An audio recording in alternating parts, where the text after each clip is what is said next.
the 27th night and any kind of value that we might be meant to having for the 26th night. So I'm just going to mute everyone again because that keeps coming up. So that's just mainly what we're going to be doing today, mainly looking at the 27th night and Laylatul Qadr and how we can kind of make good use of it.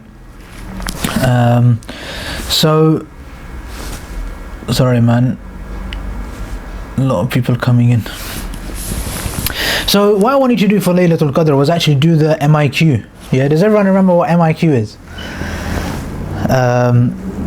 G people, I hope most of you do. So MIQ are most important questions, and whenever we come to anything spiritual, anything to do with connecting with Allah, anything to do with taqwa, anything like that, whenever we come to something of a spiritual nature, very often it's really useful to start off with some kind of curiosity, some kind of question about the exercise, about the period of time, or about whatever it is that you're planning to do. So now we're coming to the night of power, the 27th night.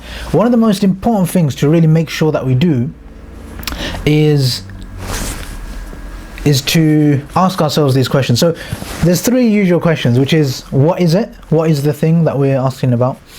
Then we try and find out about ourselves, like how do I currently operate in this thing? And then finally we look at kind of how do we want to improve in the way that we understand this thing. So we're going to look at the night of power. We're going to start off with one. I'm going to ask you these questions so you guys can answer. Let's see what everyone knows already, and then we'll build from there, inshallah. G people, so when is it? When is the night of power? Who knows? Come on people. Sorry? Last 10 nights of Ramadan. Okay, last 10 nights of Ramadan, mashallah. Nice to know you're awake, Murad. Gee, anyone else?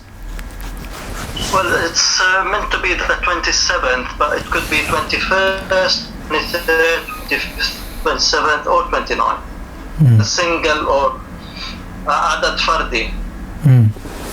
Yeah, very true. If I'm right. So Brother Wissam has mentioned that the odd nights of the last 10 odd nights, so 21, 23, 25, 27 and 29, or any of them could be Laylatul Qadr. And if we go deeper into this question, does anyone else want to answer that question? Okay, I think that's a good couple of answers. So Murad, yes Murad, what are you going to say?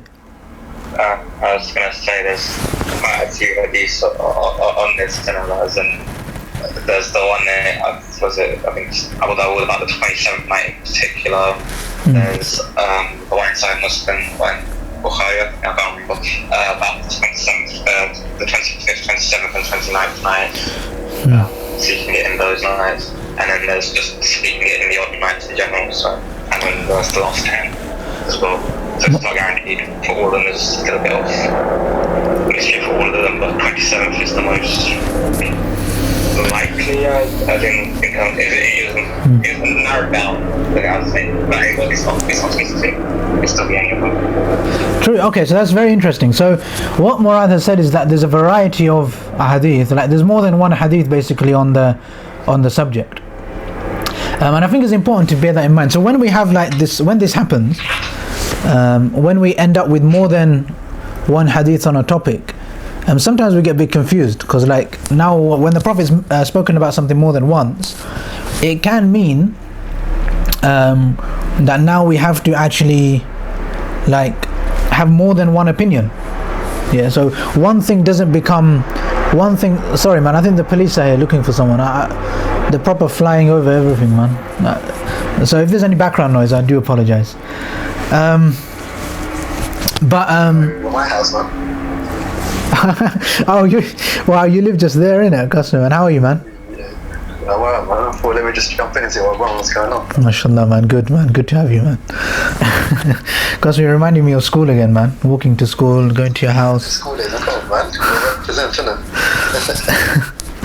So anyway, so there's 2 or 3 different answers which we've had, and basically you'll find the Prophet ﷺ speaking about it in different ways. So one thing which Murad said is that the Prophet ﷺ mentions in one hadith that is on the 27th night, and you'll find a variety of narrations. The Prophet ﷺ would say in many places that it's on the 27th night. Yeah, this is, and there's different indications we get for the 27th.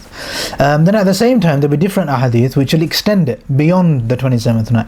And the way that it's extended, some hadith will extend it to just the odd nights of the last 10 nights. Some hadith will extend it to all of the last 10 nights. And some hadith will even extend it to the whole of Ramadan. Yeah, some hadith will say any of the nights of Ramadan could be Laylatul Qadr, and then some hadith will even go even further and say that it's not even limited to Ramadan, it could be at any time of the year. So we end up with all the options becoming open, but indication being on a certain night. Does that make sense? Now we're going to look into that a bit deeper, and why that might be the case, and how that's kind of useful, and how it can give us an identity. It can give us an indication of where we kind of need to be aiming for. Yes, Shehzad. Is that hands up? Someone's actually used the feature properly. MashaAllah. Assalamu alaikum. Wa alaikum salam. So I was reading an interesting talk just the other day by Sheikh Suleiman, and it was about obviously the odd nights.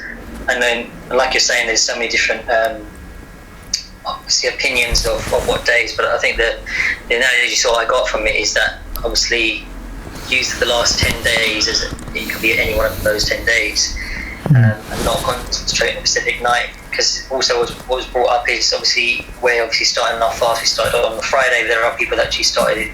I know various people in London and started it on Saturday. So the 27th night will be different for what 27 nights for us, for instance. So it's important that we make sure that we concentrate on every single day, especially obviously the last 10, not just on a specific day. And also the fact that a lot of people sort of forget that it starts from the time it's normally when we're opening our fast. And later there could be at that point when we actually got food in our mouth, when we normally engage in conversation about this is nice, samosa, or meeting a date, and we committed to that moment. And I thought it was a really good talk that I went sort of listening to, but the fact that we should really remember, even when we're opening our fast, that it could be Laylatul Qadr at that moment, not at the time in the middle of the night or where it could be. So I think I just wanted to bring that point up, that it really helped me to sort of understand when I was opening my fast that we should be doing it goes straight away from then. Yeah, mashallah, that's really good, man. Jazakallah for that. That's really interesting. So obviously the night starts from Maghrib all the way till Fajr time, so that will be the period where Laylatul Qadr is occurring. One thing very interesting the brother Shehzad mentioned was that in reality, like for example, for those of us that like I'm from originally I'm from Pakistan, so I've got family in Pakistan. Now they will actually celebrate Eid on a different day to us, and even some people in the UK, they celebrate Eid on different days, meaning that they're actually on a different day, night of Ramadan. And it's very interesting because like brother Shehzad just said, that it doesn't necessarily mean it's actually on a specific night at a specific time, which is actually the indication that we get from this hadith, from the variety of hadith. Because if the Prophet hasn't said that it's definitely 27th, it could be any of the last 10, it could be any night of the year, then it kind of brings a bit more attention to our own actual concentration, focus and attention which we bring to any kind of night. Does that make sense? So it's actually very, very useful, as in it relates directly to the individual, to us as individuals. It's not necessarily just a night which we have to kind of look for a certain night, but it's kind of, it's related to you, it's related to the way that you behave in that night as well.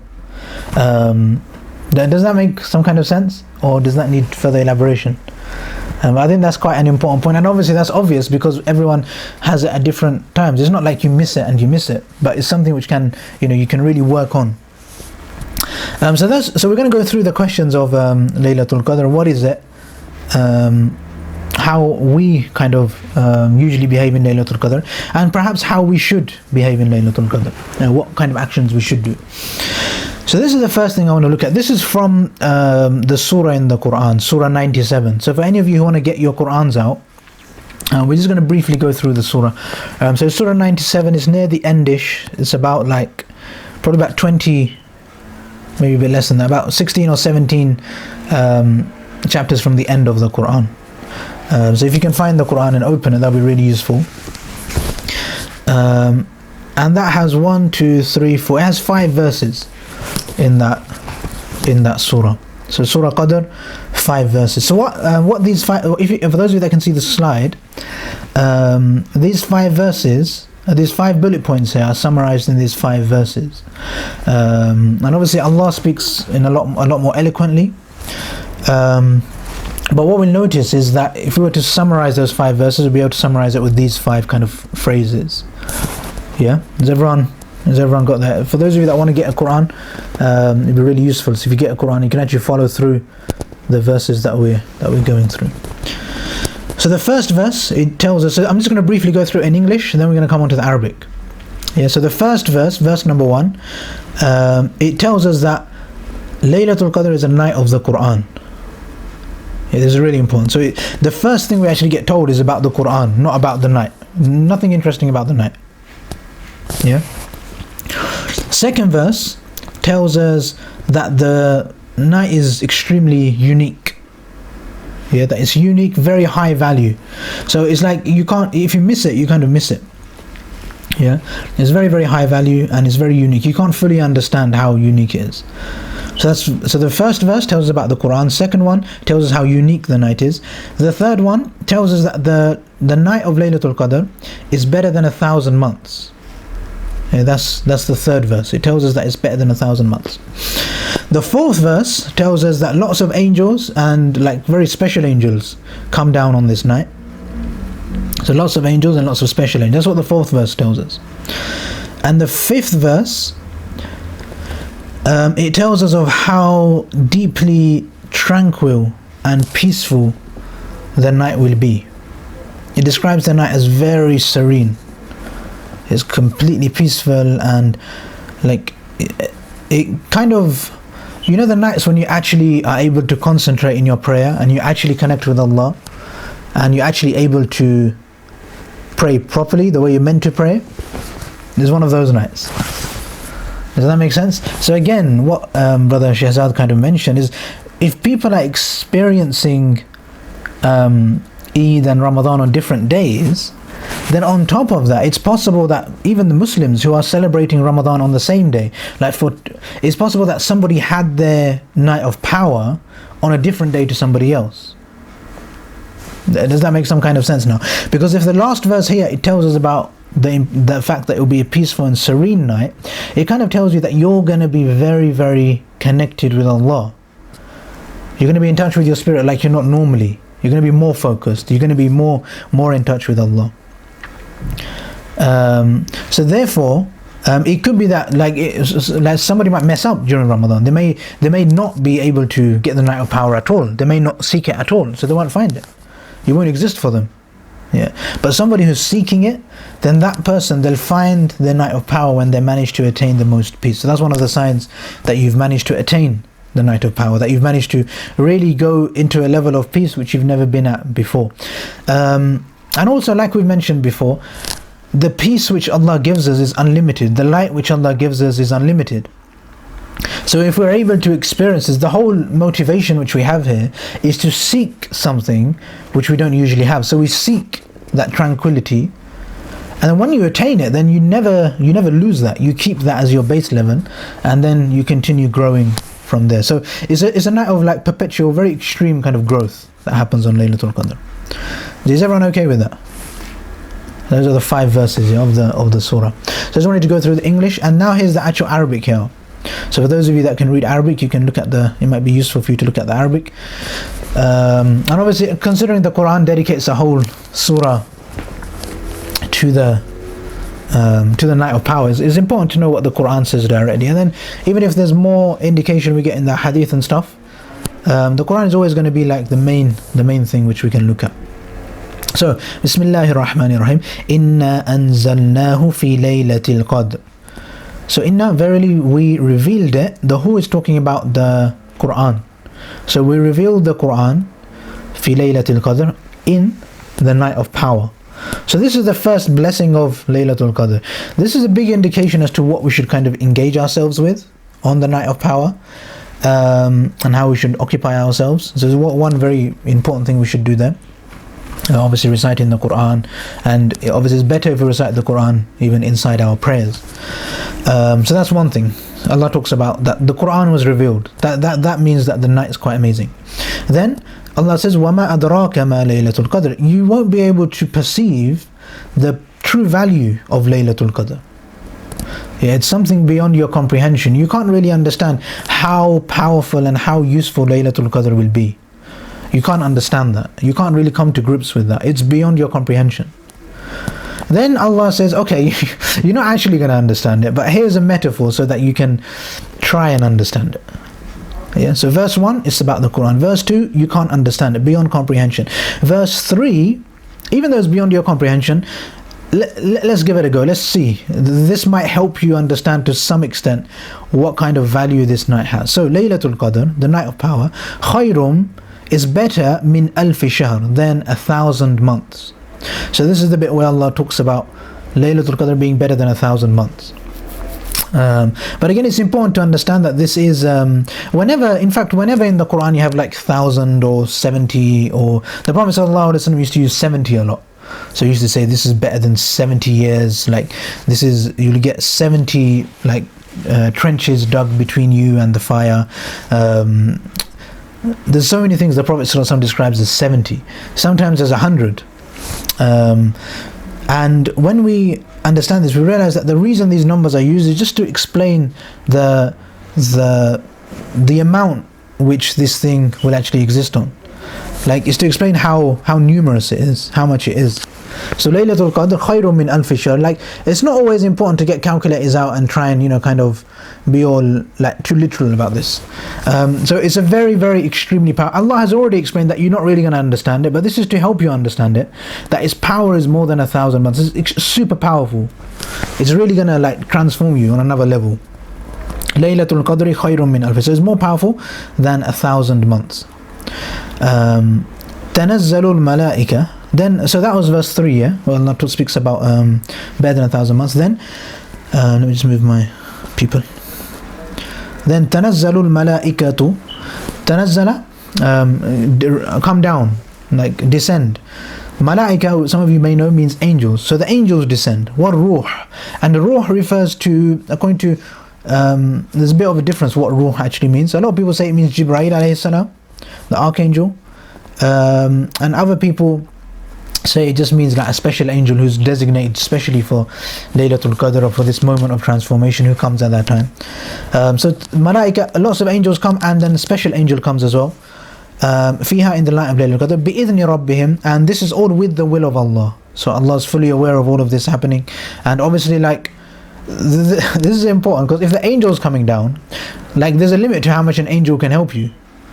And there's a limit to how much even like Jibreel alayhi salam can help you. But then Allah mentions, تَنَزَّلُ الْمَلَائِكَةُ وَالرُّوحُ فِيهَا بِإِذْنِ رَبِّهِمْ. They come with the command of their Lord. Meaning that they're in touch, like Allah's on your side now. If you manage to find this night, the angels are going to help you, and Allah is going to be on your side as well. Min kulli amr, and He'll protect you from all kinds of evil. بِإِذْنِ رَبِّهِمْ min kulli amr. So the angels leave everything that they're usually doing on that night, and they actually come to support the worshippers on this night.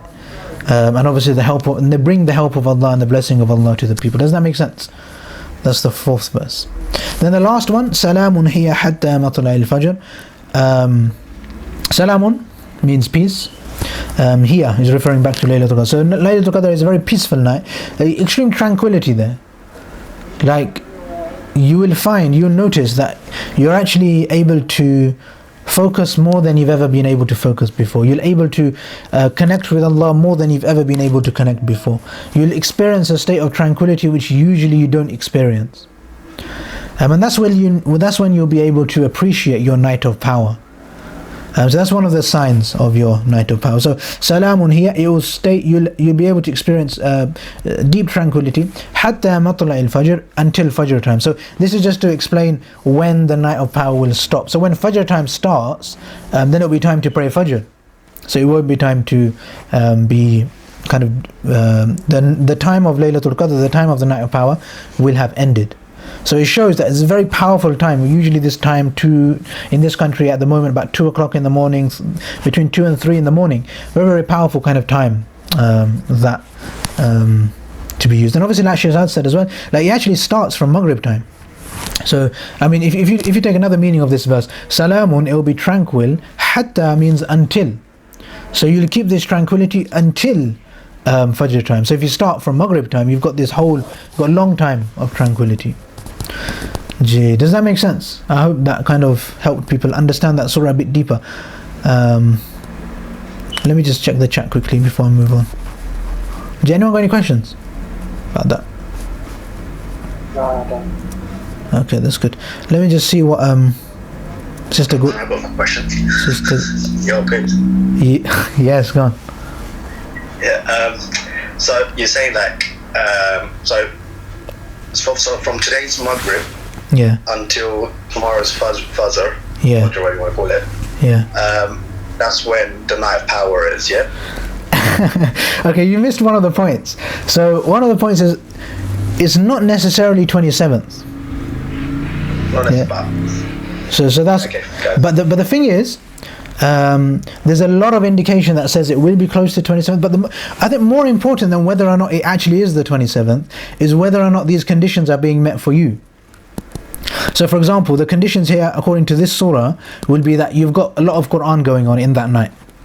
Number one. Yeah. Number two, you're kind of it's something which you can't fully understand. Like you're going through things which you, so I'm talking about verse 2 now. وَمَا أَدْرَاكَ مَا لَيْلَةُ الْقَدْرِ. Now you can't really appreciate it fully. Then the third verse tells you that it's going to be better for you than usually what you achieve in 1,000 months. So like you'll notice things which you haven't noticed before. That's quite important.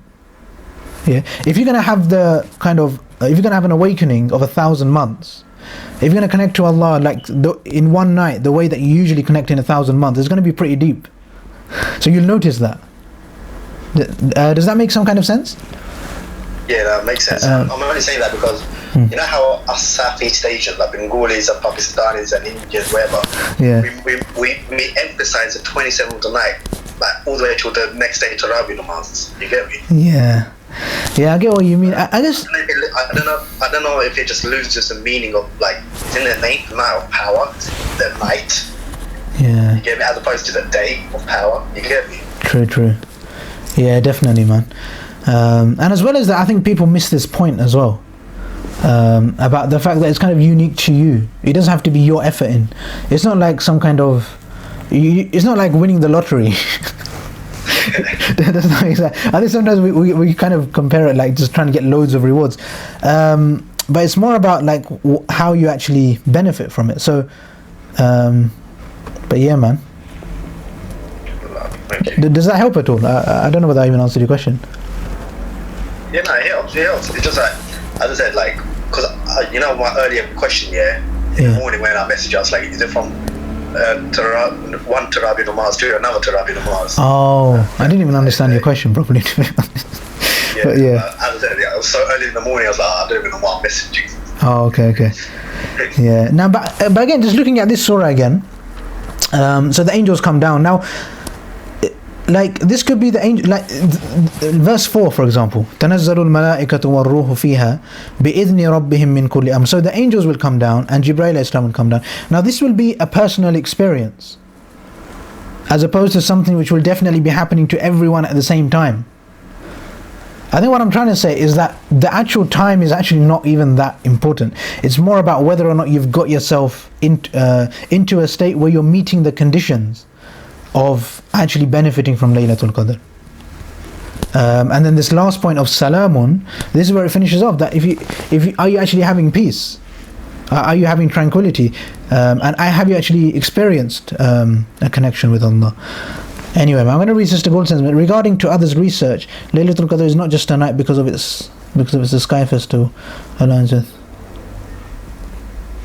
MashaAllah, that's very deep. Sister Goldson has written a message and she's explaining how it kind of, even this idea, it matches with astronomy. But I think she's also saying that it's relative, so it's not so objective all the time. It can be a bit subjective, this whole idea. Is everyone okay with that? Shall we move on? Everyone get this idea that it's not. Yes, Anan, are you going to say something? Yes. Okay, so we'll move on, but just hopefully what's important is to realize that it's not so much about chasing the night or chasing like 27 or chasing 21 or chasing any of the nights. In fact, it's more important, are you getting yourself in line with the conditions? Are you in touch with the Quran on that night? Are you like valuing your time that night? Are you realizing that it possibly, like, you can achieve things which usually takes you 1,000 months to achieve? Are you feeling the angels which are coming that night? Are you feeling the help of Allah? بِإِذْنِ رَبِّهِمْ. Are you feeling the help of Allah? And finally, are you actually getting serenity, tranquility and peace as a result of that night? So that's kind of really important to make sure that you're chasing those objectives, as opposed to chasing a time. That's a bit of a waste of time, isn't it? I mean, no point like pretending. It's going to be based on what you've done. Anyway, man, I hope that makes some kind of sense. Is that okay with everyone? Should we move on? Okay, inshallah. So what should we do? So this is the next question. What should we do on the night of Laylatul Qadr? Yeah, what do you guys think? Do any of you want to put? You can put something in the chat. For those of you, actually, the time's going fast, man. So if anyone wants to put anything in the chat, you can. Otherwise, I'll come on to what I've got on my screen. So some of the main things to do. There's really not a great selection of things to do. I mean, there's not like a wide amount of things. What I'd say is primarily the aim is to connect with Allah. If we look at this surah, which is on the screen, is Inna anzalnahu fi laylatil qadr, which is Allah speaks about the Quran. Yeah, so I think the Quran is really quite important, isn't it? Now we can recite the Quran, we can practice reciting the Quran, so we can learn the Quran. We could recite it by looking in the book, or we could actually like recite it in prayer. And in fact, if I'm going to be very honest, one of the things we notice from the Sunnah of the Prophet sallallahu alaihi wasallam. Before I tell you this, please bear in mind that the Prophet sallallahu alaihi wasallam was like the most connected human being to Allah ever. So although he leaves a very high precedent, he leaves a really high example. But sometimes we might be at a different stage. We might not be, like ultra connected. So our stage, we might need something which we can actually do, if that makes some kind of sense. So it's important to think about yourself, think about where you are, think about what you need to work on, what you might need to learn, and try and actually schedule something in which will help you progress based on wherever you are. From the Prophet ﷺ, he usually used to pray. So I'd recommend this for most people. For those of you that know most of the postures of prayer, most of the night should be with some kind of prayer. But if there's a limit to the amount of Quran that you know, because it's a night of Quran primarily, it's also important to spend, if you don't know loads and loads of Quran, then it's good to spend time practicing reciting the Quran, so you can actually, maybe next year you could actually recite it and have more prayer. And maybe this year you actually focus on improving the way that you read or learning more things which you don't already know. Does that make sense to everyone? So Quran and Salah come together because the quality of your Quran kind of decides the quality of your Salah, isn't it, people? So that's one thing there. So focusing on Quran.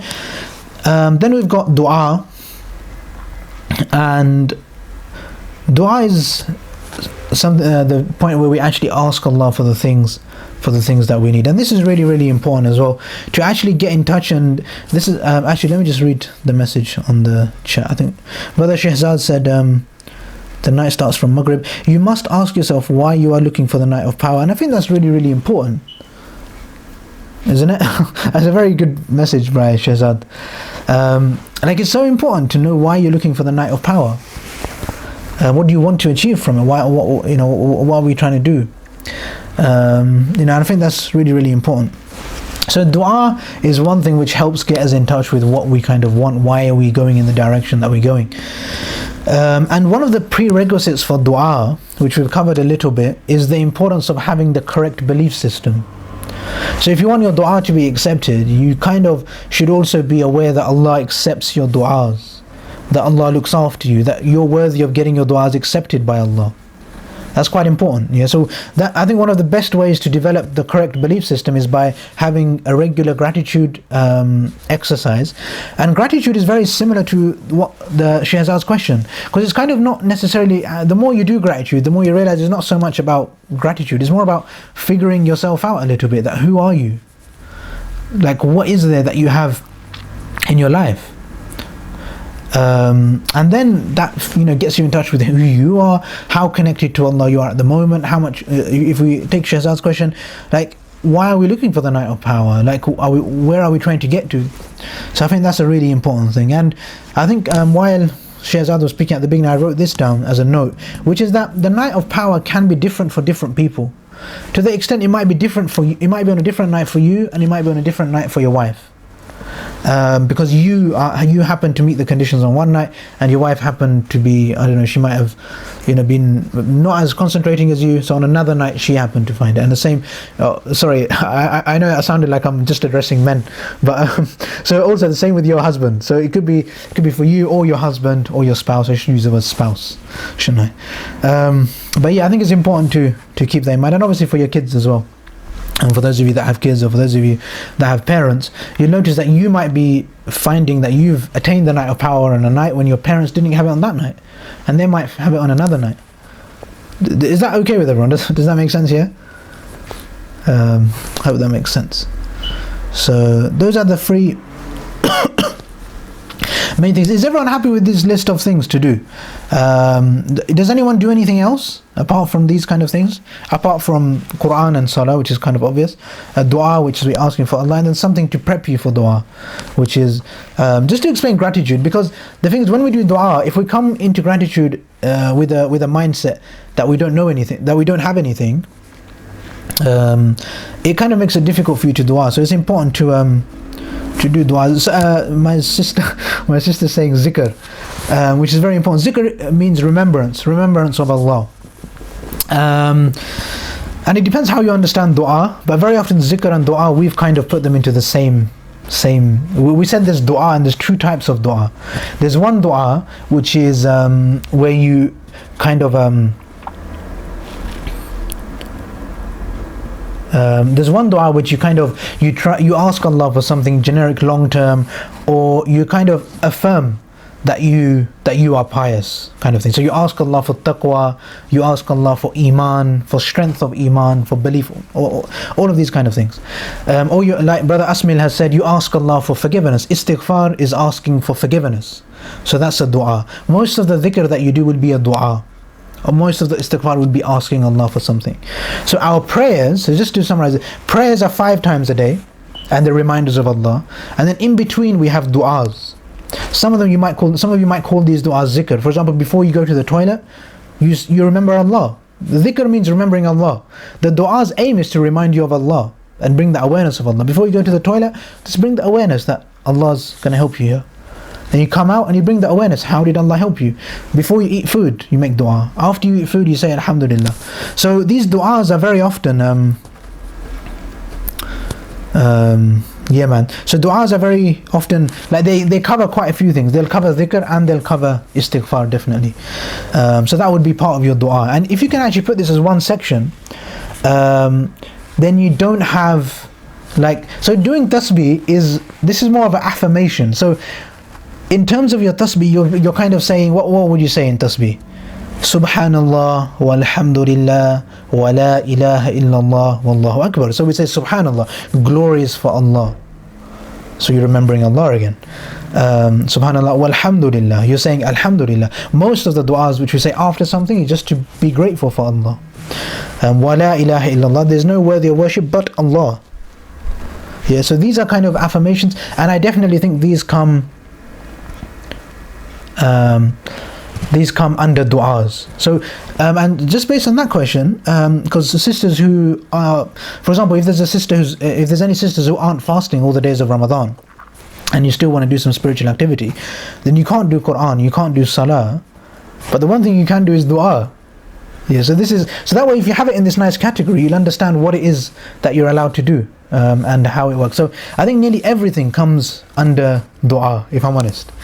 Because of the way we understood dua as a segment dua and a generic dua. Generic dua kind of is an affirmation. It's something you say to help shift your identity. Maybe we haven't discussed generic duas in enough depth, but we'll look at that in a minute.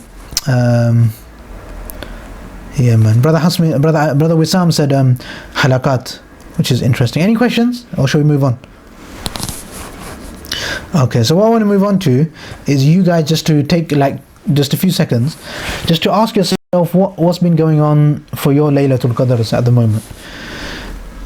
So when we have this vague idea that it could be any of the last 10 nights, we're kind of aware that it's something we should be seeking especially at this period, it's something we should be seeking. We should be looking for that moment when it happens. So asking ourselves, what has our routine been for the last 5-6 nights? Or for those of you just looking at the odd nights, 21, 23, 25, what happened on these 3 nights? I'm talking about this year, 2020. So Ramadan 2020, what happened on 21st night? What happened 23rd night? What happened 25th night? And ask yourself that question. Then you should be able to answer as well. Those of you that came to my class before the 25th night, we had a deep kind of analysis of what was going on. So you should have kind of hopefully had that awareness of what happened. Just bring it to the front of your mind. What usually happens on a night of power for you? And if you've done nothing this year, it's a bit sad, but don't worry too much. Think of last year. What did you do last year on the 27th? Well, what's your idea of like a really powerful night, basically? Get that into your mind.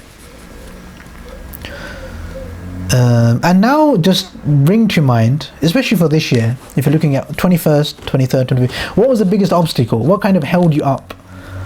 What meant that you couldn't achieve peace and feel whatever you're meant to be feeling?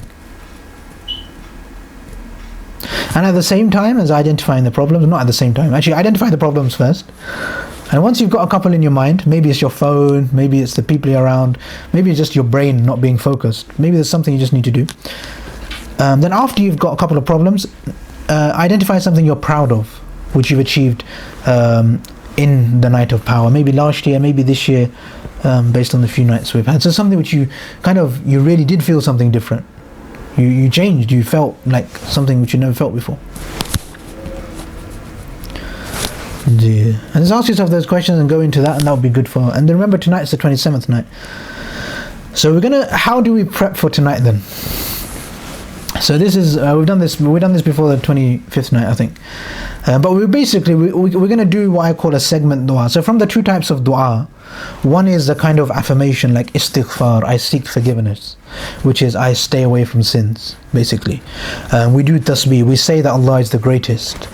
And these are kind of some of the du'as we make to Allah on a more of a generic du'a. Then we have the segment du'as, short-term du'as, which apply to a specific part of your life. Maybe before you're eating you say Bismillah, that's a segment du'a. Before you go to the toilet you say, what do you say? What's the du'a for the toilet? Allahumma inni a'udhu bika min al-khubuthi wal khaba'ith. You ask Allah for protection in the toilet. Then there's for these segments. So now let's take the segment of Laylatul Qadr.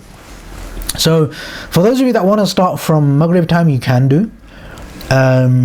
Others who want to kind of specify something more later in the night, I think from understanding the Sunnah of the Prophet ﷺ, there's a big emphasis on the last bit of the night before. So you have Fajr time, and then the bit before Fajr time you have like half an hour. Some of you have suhoor close at that time, but then before that you got an extra half an hour and a bit more time before that. So let's say that last 1.5 hours or 2 hours, there's a lot of value given there, for whatever reason.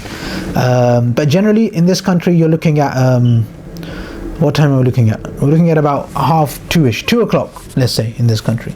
And for those of you that are more ambitious, you can kind of aim to section the whole from Maghrib all the way till Fajr time if you want to section it. But let's segment them. But I think for this exercise, just find any segment which you're going to be able to be awake in, and you're going to be able to do something worshipy, pious, kind of spiritual in. So any segment. Identify the time. So for me it's going to be 2 o'clock maybe. I'll probably have to wake up at 1:45, but it'll have to be identified. 2 o'clock is the time when it starts. My prep time will start from 1:45 because I need 15 minutes to wake up and do wudu and like actually wake up, otherwise I'll still be asleep. So that's 15 minutes. But then the actual time for the actual segment of worship is going to be 2 o'clock till 2:45. I might have to move that back a bit. I'm just working quickly at the moment. So everyone should be able to identify a time. If you can't identify your time of when you're going to worship, that's a big problem. Because then you're going to have all this unconscious energy. You're going to have all this vagueness. I'm doing this, and basically what happens is we do what's there. Is we become busy. and then we're just eating, and then we're opening the Quran, and we look at the Quran, and then we're putting it away, and then we don't even notice which bit was the bit which we actually benefited from the night of power. So it's really important to be specific on what time frame we're looking at. Is it 1 hour? Is it 2 hours? Where are we actually going to do one of these things? So based on the list of things we got on the board, Quran, dua, or gratitude, some kind of self-reflection, which of those three things are you going to be doing in that specific time, and how much time do you want to specify for that thing? So once you've identified that segment, now we're going to move on to the action. So we've already decided it's going to be Quran mainly. That's very important. Dua is important, and some time for self-reflection. We can call it gratitude, but finding out a bit about yourself. That where are you compared to last year? What direction are we going in? Where do you want to go? Maybe doing the MIQ for taqwa, asking yourself some questions. So now we've identified, so 2 o'clock to 2:45, 2 till 2:25, I'm going to pray tahajjud, 8 rakats.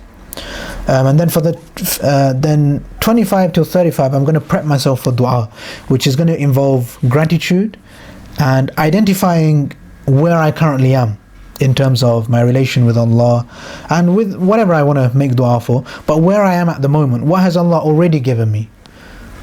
If I'm going to ask dua to become more pious, if I'm going to do istighfar and seek forgiveness from Allah, you need to find out how much has Allah already forgiven you, and how much forgiveness do you do?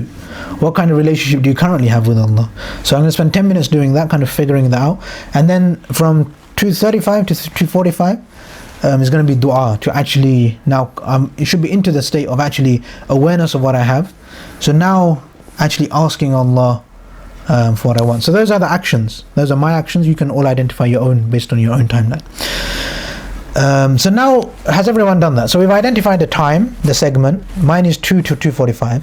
I've identified my actions. I'm going to do 25 minutes praying, 10 minutes gratitude, 10 minutes dua. That's my 45 minutes done. Now I need to identify, how is Allah going to help me? This is important. This is really important to do this now. How is Allah going to help you do those actions, do what you've just said? What have I just said? I've said 45 minutes I'm going to dedicate. I'm going to be on the prayer mat at 2 o'clock, and I'm going to stay there until 2:45. Yeah, 45 minutes. Now, what might mean that I don't do that? If I don't wake up. So really important. Number one, I need Allah to help me wake up. This is really, really important. Need to wake up on time. So 1:45 I have to be awake. I need to have some focus and concentration. I can't still be feeling sleepy. So I'm going to ask Allah to help me. But every time you want Allah to help you, you have to take an action as well.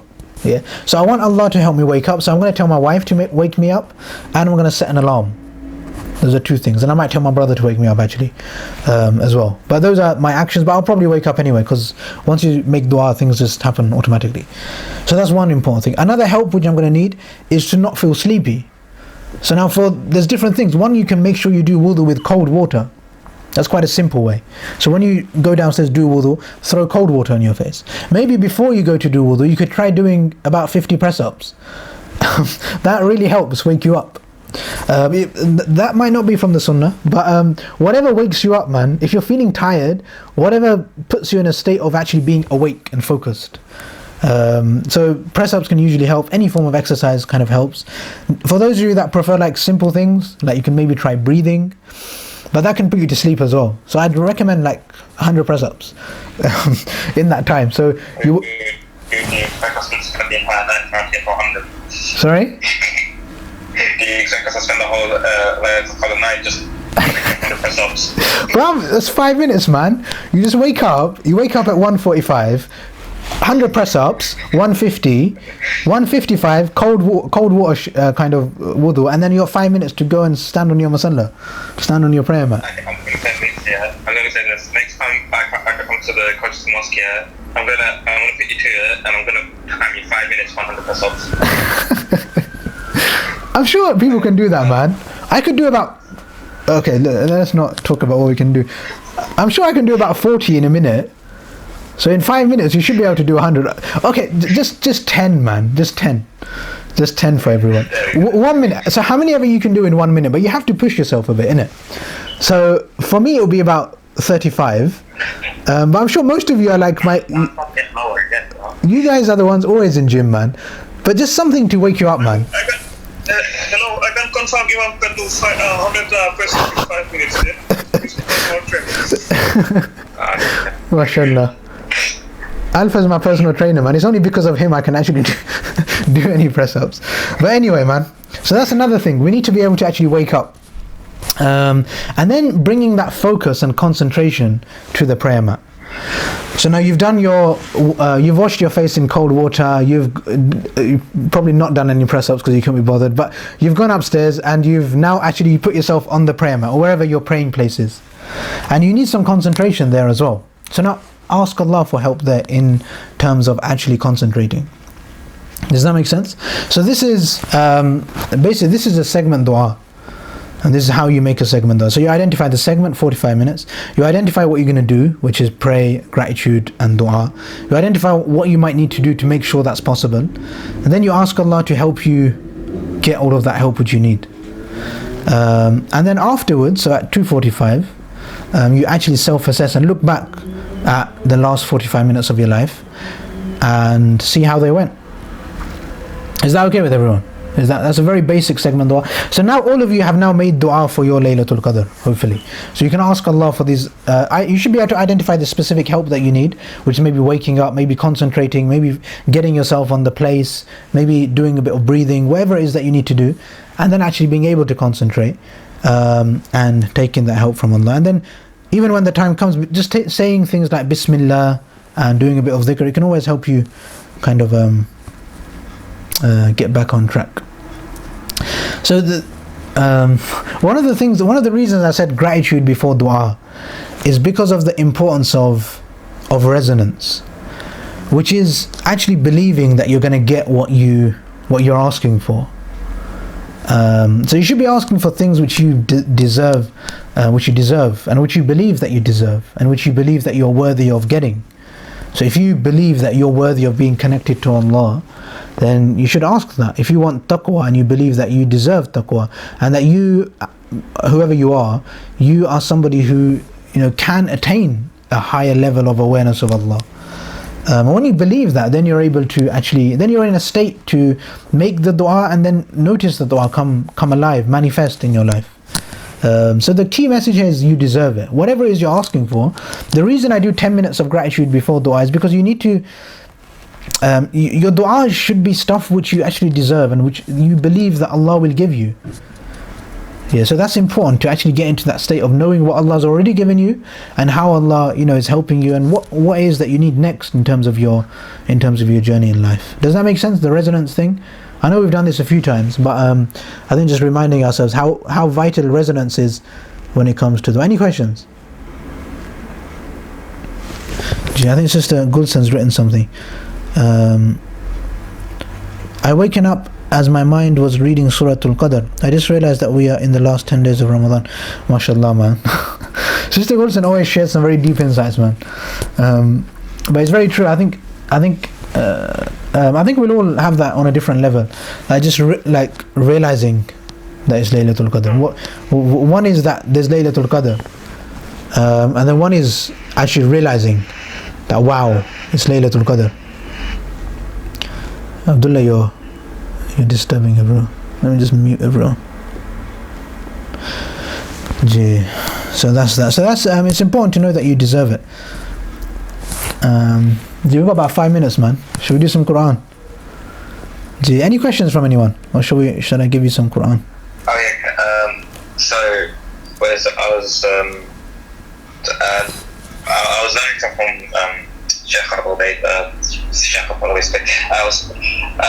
Sheikh he was saying that for Laylatul Qadr, it's not so much as the amount of worship or the amount Quran you read or whatever.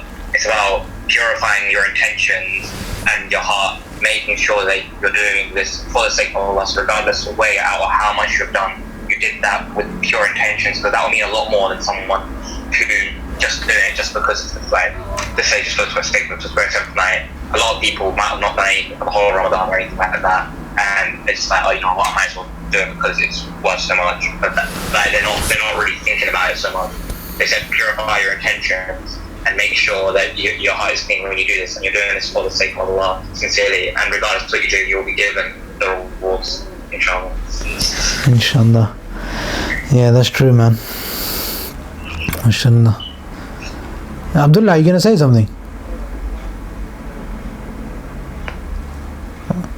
Keeps unmuting himself. Anyway, yeah, man, that's a really important point, man. So I think being able to do that segment dua will hopefully have just slowed it down a bit for everyone, in terms of the power of the night and how much we can actually benefit from the night, and just making that intention as well, that we're just doing something so that we can actually attain our closeness to Allah. I think what Shahzad said earlier as well about what did he say, man? He said something really powerful, just about like we should know why we're seeking it or something. I can't remember exactly what he said, but like knowing why you even think that you want Laylatul Qadr. I think that's really important as well. Is that okay with everyone? We usually do Quran at this point, when we finish the theory, but I'm not sure how much time we've got, so we'll probably leave the Quran for today, and I'll leave it there if anyone's got any questions about that. Anyone got any questions? So what I've done is I've sent a link onto the chat again, just like I did yesterday, and it's a little survey. It's about it will take you about, or it can take you as long as you want, but it will only take like 2 or 3 minutes. So I'm going to finish now, and if everyone can try and go onto that link, and try and actually answer the questions. So go on, read the questions, try and understand why I'm asking you that question, and then actually try and think about the question and think about your answer and write the answer there as well. I think it'll be really, really useful for everyone. It'll be useful for you, and obviously I'll get the answers. I think it will be anonymous unless you put your name in it. So it's going to be a completely anonymous survey. So it's basically for you just to think about your thoughts, and also for me to get some feedback on what you guys are learning as well. So if everyone can try and follow the link, and leave, it will take you like 2 minutes, but try and do take your time as well, and leave some useful feedback, inshallah. But yeah, man, I'll see you guys yeah. What I'm going to say, oh yeah, sorry, I'm not, I need to let everyone know, I'm not going to be doing the class tomorrow. So tomorrow I'm going to be not doing the class. So tomorrow the CICC, Colchester Islamic Community Centre, by means of whom we're actually doing this thing, they're having a fundraiser. So they've bought a new building in Colchester, and they're looking to convert into a masjid. At the moment they need about £50,000 to convert the pub, is the what pub actually, to convert it into a place which people can actually pray and Muslims can actually come together. So tomorrow their fundraiser is going to start at 5:30. So if you can, the link will be on the link will be everywhere, man. The link will be on all the WhatsApp groups. If any of you don't have WhatsApp and are not on the WhatsApp groups, I'll send you the link. Shahzad, if you can send the link into the chat, that would be really useful, just for whatever's happening tomorrow. I think if you can send the link for the CICC Facebook page, that would be nice. So that way, so tomorrow their event will be live on Facebook there, inshallah. I just wanted to let everyone know. So I'm not going to be doing a class tomorrow, but if you can come there, please make sure you try and come there. And although it's a fundraising event, but they're going to be talking about the value of actually giving, spending money in the path of Allah as well, which is very, very important. And everyone can do it to some extent. Some of us can give like some of you might just give the whole 50,000, I know, but some of you might give a bit less. Some of you might just give like £1 or like £10. But whatever we give, just opening ourselves up to this idea of actually giving to the community is really important. So I definitely recommend this. 5:30 tomorrow. And I think the fundraising will start at 6 o'clock, for those of you that are used to the 6 o'clock time.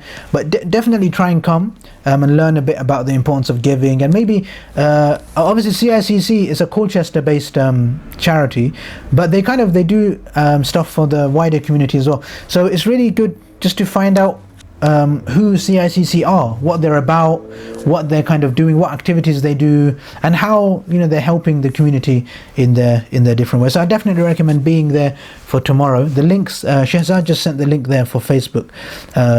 So yeah, man, that's about tomorrow. So tomorrow, inshallah, I'll see you at 5:30 on Facebook, inshallah. And just before we finish, I'm doing tafsir of Surah Well, it's meant to be Surah Alaq. Iqra bismi rabbika alladhi khalaq. I'm doing tafsir of that surah this evening at 10 o'clock on Facebook as well. So that'll be on Facebook, on the Ecom Facebook. But yeah, man. Yeah, I've sent the link for the survey as well, if you guys can do that. And just before we finish, what I'll do is, I know Brother Shehzad has asked for a dua. But what we'll do is we'll do this dua. I know there's the dua for Ramadan, but this dua is also very good for Ramadan as well, which kind of helps. The dua which Shehzad has mentioned is a forgiveness dua, where we get our sins forgiven. And I think a lot of people have a lot of those duas and they've practiced making those kind of duas. This dua for light, it kind of helps in a very similar way in getting rid of the darkness which we have around us sometimes.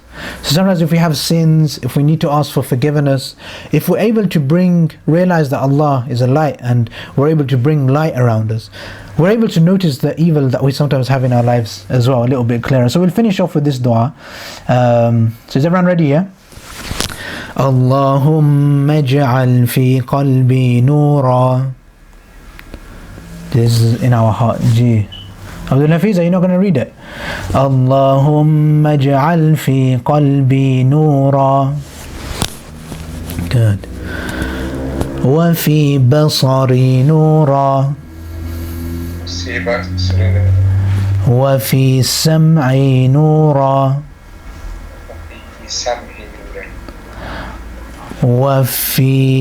وعن يميني نورا.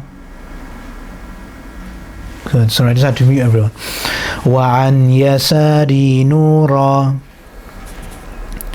وفوقي نورا وتحتي نورا وأمامي نورا وخلفي نورا واجعل لي نورا. Good, mashallah. So I hope that helps everyone. And for those of you that haven't taken a screenshot of this, please do take a screenshot of that. And inshallah, just keep in mind, tomorrow is going to be the CICC fundraising event. So inshallah, I look forward to seeing you guys there. And inshallah, I'll see you tomorrow. And if you can, try and take some time to fill out the survey as well. That would be really, really useful. Okay, assalamu alaikum wa rahmatullah. Sheikh, how is that fundraising happening? On Facebook? Facebook, yeah. So the link's on the chat. It's going to be on Facebook Live, inshallah. Alright. Inshallah. That's the new mosque in Colchester. They bought a pub, Yes. Beehive. So now they're just, alhamdulillah, they're actually a very active community. So even before they had a building, they were doing a lot of different kind of work. Like they had football events for the kids, and the sisters used to do a lot of events, and like for the kids, a lot of like craft events. Like so, they like if Ramadan comes along, they'd make like a little session where the kids go and like I don't actually know. I've not been because it's a kids event, but they do things where they kind of so the kids can actually really stay in touch with their religion, as opposed to losing that, which is really, really important. And family events, so like at Eid time they get the families together. So things which sometimes we just forget about doing together, like even celebrating Eid as a community, having iftar as a community, those kind of things. It was really, really, really, really nice organization. But yeah, man. That's good, man. Alhamdulillah. Inshallah, man. Okay, inshallah. Assalamu alaikum, everyone. And see you guys 5:30 tomorrow, inshallah. Salam. Alright.